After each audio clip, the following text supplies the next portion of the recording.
लोकशाहीचा बुलंद आवाज, रिपब्लिकन वार्ता महाराष्ट्र। महाकाली चौकातील घटनेचा पोलिसांनी केला खुलासा।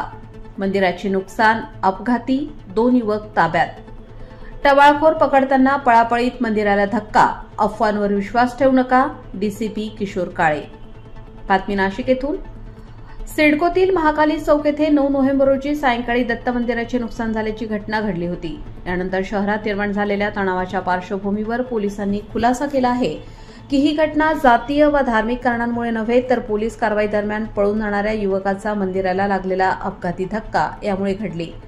परिमंडळ 2चे पोलीस उपायुक्त किशोर काळे यांनी सांगितले की सिडको परिसरात रात्री टवाळखोरांवर कारवाई सुरू असताना 2 युवक स्वप्नील प्रवीण जाधव आणि सोहेल फारुक पठाण संशयास्पदरित्या फिरताना दिसले। पोलिसांनी त्यांना थांबवण्याचा प्रयत्न केला असता ते पळू लागले आणि पळापळीत मंदिराच्या तात्पुरत्या बांधकामाला धक्का लागला। दोघांनाही पोलिसांनी ताब्यात घेतले आहे।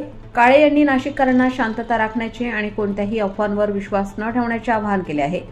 घटनास्थळी पोलिसांनी कडक बंदोबस्त ठेवला असून परिस्थिती पूर्णपणे नियंत्रणात आहे। नमस्कार, मी किशोर काळे, डीसीपी झोन 2 नाशिक। पोस्टे अंबड हद्दीमध्ये महाकाली चौकामध्ये पोलिसांची टवाळखोरीविरोधी कारवाई सुरू असताना त्या ठिकाणी 2 युवक होते। त्या युवकांना पकडत असताना त्यांनी पळून जाताना त्यांचा धक्का लागल्यावरून मंदिराचं त्या ठिकाणी नुकसान झालेलं आहे।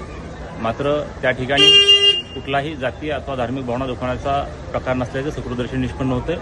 दोन्ही युवक सध्या पोलिसांच्या ताब्यात आहे आणि त्यावरील पुढील कायदेशीर कारवाई देखील आम्ही करत आहोत। त्यामुळे आमचं समस्त नाशिककरांना आव्हान आहे की आपण कुठल्याही प्रकारच्या अफवांवरती विश्वास ठेवू नये व पोलीस प्रशासनाला सहकार्य करावं। धन्यवाद। रिपब्लिकन वार्ता महाराष्ट्र न्यूजसाठी नाशिक शहर प्रतिनिधी विवेक बनकर, Nashik. Subscribe now and press the bell icon. Never miss an update.